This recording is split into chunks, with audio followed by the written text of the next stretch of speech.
అందరికీ నమస్కారం.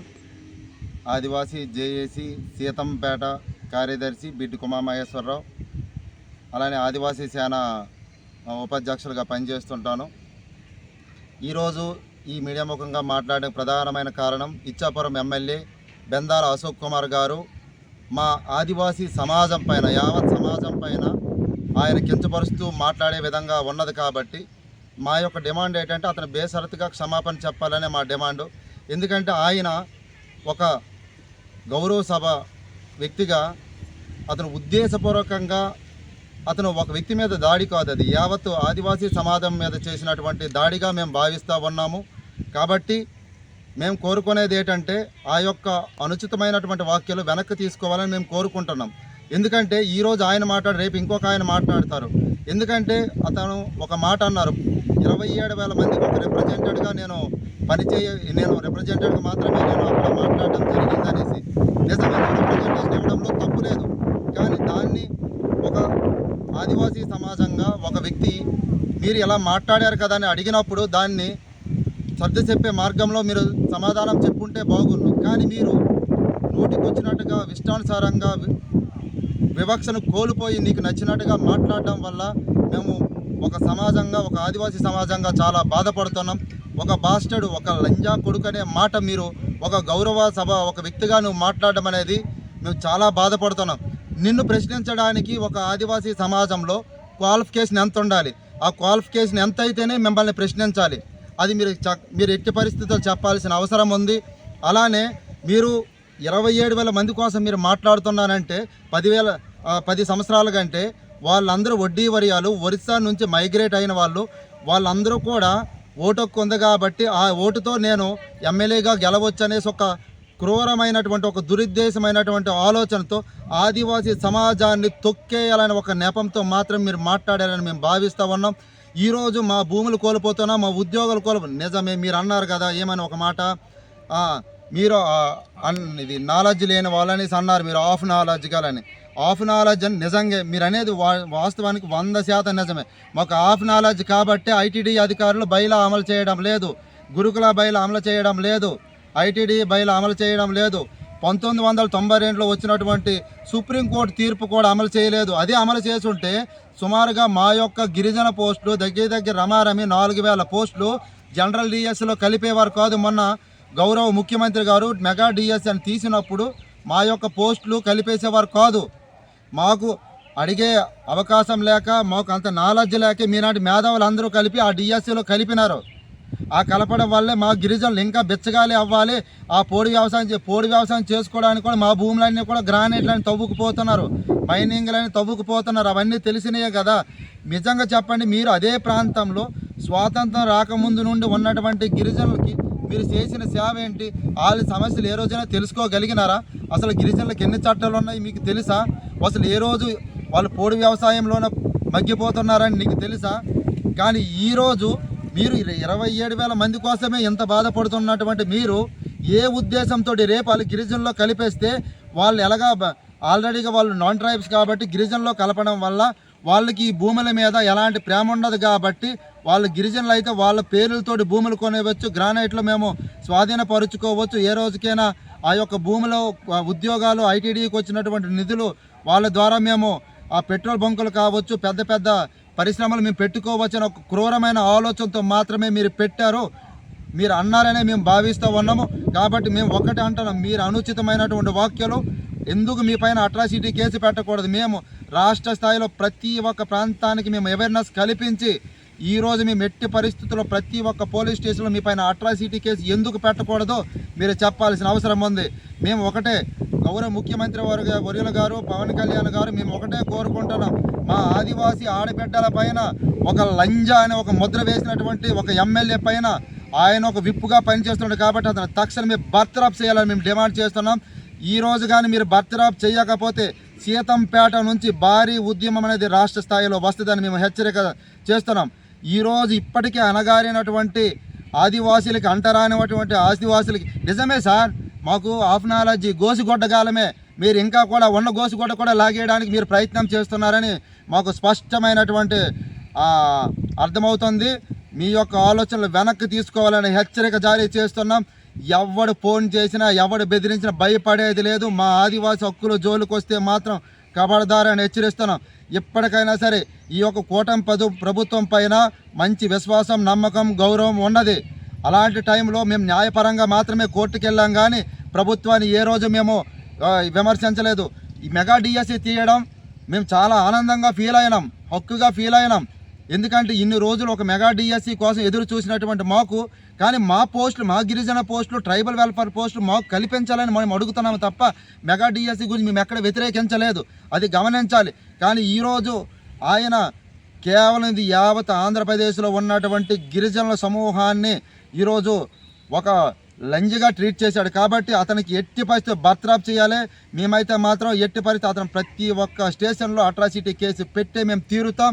మేము దీనిని ఎట్టి పరిస్థితుల్లో అతి త్వరలో మేము ఒక ప్రకటన చేస్తాం. ప్రతి ఒక్క ఐటీడీని ముట్టడి చేస్తాం. ఐటీడీని ముట్టడి చేసిన వెంటనే వాళ్ళ ఇంటిని కూడా ముట్టడి చేస్తామని ఈ క్షణంలోనే మీరు ఎట్టి పరిస్థితుల్లో రాష్ట్ర ముఖ్యమంత్రి వారు అతన్ని కూటమి ప్రభుత్వం నుంచి తొలగించాలని మేము కోరుకుంటున్నాం. అప్పుడే మా ఆదివాసీ సమాజానికి మీరు స్పష్టమైనటువంటి గౌరవం ఇస్తున్నారని మేము భావిస్తాం. లేదు అనుకుంటే ఈ ఉద్యమం ఇక్కడి నుంచే మొదలవుతుందని, ఇది ఆరంభం మాత్రమే, అంతం కాదు. ఇక్కడ నుంచే బెందాల అశోక్ అనేటువంటి ఎమ్మెల్యే గారు చేసినటువంటి అనుచిత వాక్యాల నుంచే మా యొక్క ఉద్యమం మొదలెడుతుందని మేము హెచ్చరిక జారీ చేస్తున్నాం. మీడియా మిత్రులందరికీ నమస్కారాలు. ఏదైతే నిన్న జరిగినటువంటి ఇచ్ఛాపురం ఎమ్మెల్యే బెందాలం అశోక్ కుమార్కి, అలాగే మా గిరిజన సమాజానికి జరిగినటువంటి సంఘర్షణ గురించి ఈరోజు బెందాలం అశోక్ కుమార్ గారు చేసినటువంటి వ్యాఖ్యలను ఖండిస్తూ సీతంపేట ఆదివాసీ జాయింట్ యాక్షన్ కమిటీ, అలాగే జిల్లా జాయింట్ యాక్షన్ కమిటీ ఈరోజు అభ్యంతరకరమైనటువంటి ఖండన ఇస్తున్నాము. కాబట్టి ఏదైతే మొన్న జరిగినటువంటి విషయంలో బెందాల అశోక్ కుమార్ గారికి ఏం తప్పు కనిపించింది అనేది మాకు ఇప్పటికీ కూడా అర్థం కాలేదు. మా యొక్క ఆదివాసీ బిడ్డ అయినటువంటి ఒక కుర్రవాడు, అయ్యా ఇది జాతి మధ్య వచ్చిన సమస్య, ఏదైతే శ్రీకాకుళం జిల్లాలో ఉన్నటువంటి బొంతివర్యాలు అనేది అసలు లేరు, వీరు మైగ్రేట్ పీపుల్స్, వీళ్ళేమొచ్చి దొంగ సర్టిఫికేట్లతో గిరిజన దగ్గర చేరడానికి కోసం వస్తున్నారు, ఇది పరిశీలించండి అని మీ దగ్గరికి వచ్చినప్పుడు, అయితే ఇది ఒక సున్నితమైనటువంటి సమస్య, వారిని కూడా మిమ్మల్ని కూర్చుండబెట్టి ఒక పరిష్కారం వేదిక ఒకటి చేద్దామని చెప్పేసి మీరే అన్నారు. మరి ఇంతలోగా మీరు మా ఇద్దరిని కూర్చుండబెట్టి ఏదో ఒక విషయం మాట్లాడుకోని ముందే మీరు ఎందుకు అసెంబ్లీలో చర్చించారు అన్నారు. అందులో తప్పేం కనిపించిందని మేము ఒక గిరిజన జేఏసీగా మేము మిమ్మల్ని క్వశ్చన్ చేస్తున్నాం. ఆ కుర్రవాడు అనే దాంట్లో మీకు తప్పేం కనిపించింది అది మా సూటి ప్రశ్న. ఉన్నదాన్ని ఒక్కసారి ఆడేసినటువంటి ప్రశ్నకి నీ దగ్గర సమాధానం లేక నువ్వు ఉబ్బు తబ్బిప్పి అయిపోయి నువ్వు ఎవడరా నాకు మాట్లాడడానికి బడి భాషలు అన్నంత వరకు ఎందుకు తెచ్చుకున్నావు? ఇప్పటికైనా మీకు స్పష్టంగా మాకు గిరిజన సమాజానికి అర్థమవుతుంది నీ వైఖరి ఏంటో అనేది. 25,000 మంది సమస్యని నువ్వు ఏమంచో గొగ్గులు పెట్టేస్తున్నావే. రాష్ట్రంలో లక్షలాది మంది గిరిజన సమస్యలు కూడా నీ దృష్టిలో ఉన్నాయి కదా, ఒక్కసారైనా గిరిజన సమస్యల గురించి మాట్లాడేవా? మైగ్రేట్గా వచ్చినటువంటి బెంతువర్యాలకు ఉన్నటువంటి ప్రేమ, వడ్డీ వర్యాలకు ఉన్నటువంటి ప్రేమ, ఇంత పూర్వం నుండి ఉన్నటువంటి దశాబ్ద కాలాలలో ఉన్నటువంటి గిరిజనుల మీద నీకెందుకు లేదు? కాబట్టి నీ వైఖరి మంచిది కాదని, ఇప్పటికైనా మించిపోయింది లేదు. ఏదైతే మా గిరిజన సోదరుడికి నువ్వు అన్నటువంటి బ్లడీ బాస్టర్ ఎవడ్రా అనేది అసభ్యకరమైనటువంటి పదజాలాలు ఉపయోగించావో, ఆ పదజాలాలన్నీ బేసరితుగా క్షమాపణ చెప్తే కానీ లేదంటే గిరిజన సమాజం నీకు క్షమించదు. ఇప్పటికే మేము చాలామంది గిరిజన జేఏసీ అధ్యక్షులు జిల్లా కానీ అటు రాష్ట్రానికి కానీ అన్ని పక్షాలతో మాట్లాడుతున్నాము, న్యాయపరంగా కూడా మాట్లాడుతున్నాం. కాబట్టి ఇప్పటికైనా నీకు బేసరితుగా క్షమాపణ చెప్తే సరిపోతుంది, లేదంటే మా ఆపునాలర్జీ సంగతి ఏంటో నీకు చూపిస్తాం. అయ్యా, ఆపునాలర్జీ అంటే ఏంటో తెలుసా నీకు? ఆపునాలర్జీ అంటే నువ్వు ఫుల్ అలర్జీ ఉన్నాడో కదా, ఆపునాలర్జీ వాడికి సమాధానం ఎలా చెప్పాలో కూడా నువ్వు పున్నాలర్జు వాడికి చెప్పావు కదా, అది కాదు నీ పరిస్థితి. ఏదైనా సమాధానం చెప్పాలంటే అయ్యా ఇది పరిస్థితి అని ఇంకొక రూపంలో కూడా నువ్వు సముదాయించి చెప్పవచ్చు. కానీ నువ్వు అంత అక్కసుతో గిరిజనుల పట్ల ఉన్నటువంటి ఆవేశాలన్నీ కూడా నువ్వు చూపించావు. అంటే గిరిజనుల మీద ప్రేమ ఉందని మేము ఏ విధంగా నీకు అనుకోవాలి? కాబట్టి నువ్వు బేషరతుగా క్షమాపణ చెప్పు, లేదంటే ఈ యొక్క ఇల్లు ముట్టడి కోసం మేము రాష్ట్ర వ్యాప్తంగా గిరిజన సమాజాన్ని ఏకం చేస్తాం. లేదంటే ఇదేనా మీకు నేర్పుతున్నటువంటి కూటమి ప్రభుత్వం నేర్పుతున్నటువంటి మర్యాదలు? అసలు ఒక రిప్రజెంటేషన్ ఇవ్వడానికి వచ్చినటువంటి ఒక గిరిజన సోదరుడికి ఇచ్చినటువంటి మర్యాద ఇదేనా? నువ్వు ఎన్నాళ్ళు చేసినటువంటి అనుభవం నీకు ఇదేనా? ఎన్నాళ్ళు ఉన్నటువంటి ఫుల్ నాలెడ్జీ నీకు ఇదేనా? ఫుల్ నాలెడ్జీ వాడు ఈ విధంగా మాట్లాడతావా? ఒక గిరిజన మనోభావాలు తీయడానికి నీకెవడిచ్చాడు ఈ హక్కు? బ్లడీ బాస్టల్ అంటావా? అదే విషయం మా కుర్రాడు నీకు బ్లడీ బాస్టల్ అంటే ఈ పాటికి నువ్వు కేసులు పెట్టేస్తావే. ఎమ్మెల్యే గట్టి ఏడు కొమ్ములు ఉన్నాయా? నువ్వు ఎమ్మెల్యే అయితే ఎవరిని పడతావు అడిగి బ్లడీ బాస్టల్ ఎవడరా నువ్వు అని చెప్పేసి అనడానికి నీకు హక్కు ఉందా? దీన్ని తీవ్రంగా ఖండిస్తున్నాం.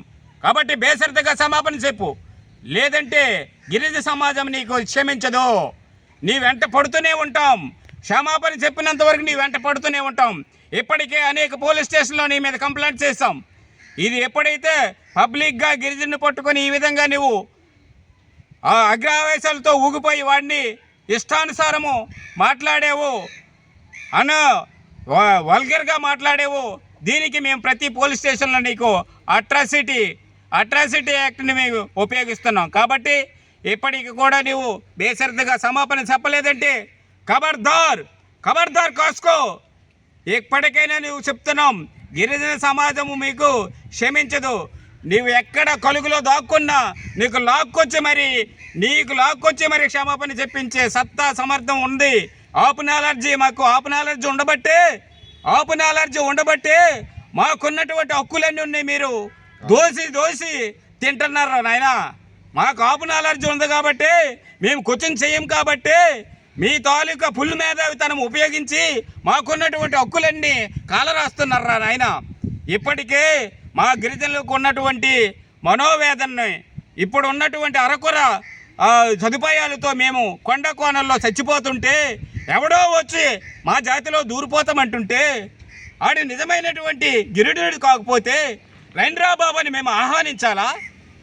నీకైతే ఏదో కమిట్మెంట్ ఉండొచ్చు. 27,000 మంది అన్నావు. 27,000 ఇంటూ ఎంతో వేసుకుంటావు. దాన్ని మాత్రమే నువ్వు పరిగణలోకి తీసుకుంటున్నావు. అది కాదు మాకు కావాల్సింది. నిజమైన గిరిజనులకు ఇక్కడ స్వేచ్ఛ లేదు. ఉన్న నిధులన్నీ సరిపోక మేమే భిక్షమెత్తుకున్న పరిస్థితుల్లో గవర్నమెంట్లతోనే దెబ్బలాడుతుంటే ఇంకా 27,000 మందికి వచ్చి మా మీద రుద్దుతావా? అది క్వశ్చన్ చేస్తే వాడి మీద నువ్వు తిరగబడతావా? ఇదా నీకు ఇచ్చిన పరిజ్ఞానము?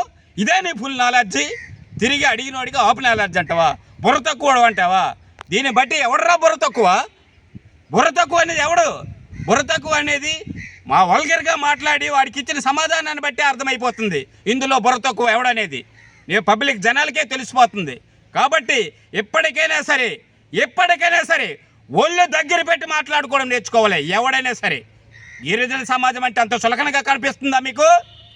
గిరిజన సమాజం అంటే అంత చులకన కనిపిస్తుందా? మేము ఆపనాలర్జన్ కాబట్టి, మేము అడుక్కుంటున్నాం కాబట్టి మాకున్నటువంటి హక్కులన్నీ కూడా మొన్న జరిగినటువంటి మెగా డిఎస్సిలో 5,000 పోస్టులు కోల్పోయి మేము యూదులు పడిపోతుంటే, ఒక పక్కన ఇంకెవడో జాతి దగ్గరికి వచ్చి చేరిపోతుంటే, మా మనోవేదనలు మేము బాధపడుతుంటే మధ్యలో నువ్వు వెళ్ళి అసెంబ్లీలో ఒక లెక్చర్ ఇచ్చేస్తున్నావు. నీకు ఉంది ఫుల్ నాలెడ్జీ. అసలు ఫుల్ నాలెడ్జీ ఉన్నవాడవు కదా. గిరిజన చట్టాల గురించి కానీ, గిరిజన హక్కుల గురించి కానీ నీకేమైనా తెలుసా? వాళ్ళ జీవన విధానం నీకు తెలుసా? వాళ్ళ స్థితిగతులు నీకు తెలుసా? ఏమి తెలుసని నువ్వు మాట్లాడావు? 27,000 మంది వాళ్ళు 10 సంవత్సరాల నుండి నాన్ని క్షమిస్తున్నాను, ఫైట్ చేస్తున్నాను అంటున్నావు. 27,000 మందికి తీసుకొచ్చి మా మీద రుద్దుతావా? వాడు నిజమైన ఎస్టీ కాదని, వాళ్ళు నిజమైన ఈ బెంతు వరియాలు కారని కూడా ఒక జిల్లా కలెక్టర్ ఒక నివేదిక ఇచ్చారు. అది నీకు తెలుసా? పోనీ ఫుల్ నాలెడ్జీ ఉన్నవాడు నీకు తెలుసా? ఏది తెలియకుండా నువ్వు మాట్లాడేసి గిరిజనులు ఏమన్నా సరే బుర్ర తక్కువడన్నా ఊరుకుంటారు, బ్లడీ భాషలన్నీ ఊరుకుంటారంటే ఆ రోజులు పోయాను బెందాల అశోక్ కుమార్. ఆ రోజులు పోయాయి. నీకు వేటాడి నువ్వెక్కడున్నా సరే నీ మీద మాత్రము పరువు నష్టం దావా వేస్తాం. కంపల్సరిగా బేసర్తగా క్షమాపణ చెప్పు, లేదంటే గిరిజన సమాజం నీకు క్షమించదు. కాబట్టి ఇప్పటికైనా మించిపోయింది లేదు. నేను చేసింది తప్పు అని ఒప్పుకో. పబ్లిక్గా నువ్వు ఎక్కడైతే పబ్లిక్ సముదాయంలో మా వాడికి అవమానం చేశావో అదే ప్లేస్లో నీకు క్షమాపణ చెప్పావా సరే, లేదంటే గిరిజన యావత్తు అన్ని సంఘాలకి సంఘటితం చేసి నీ ఇంటి ముట్టడికి కూడా పిలుపునిస్తాం. ఖబర్దార్. జై ఆదివాసీ.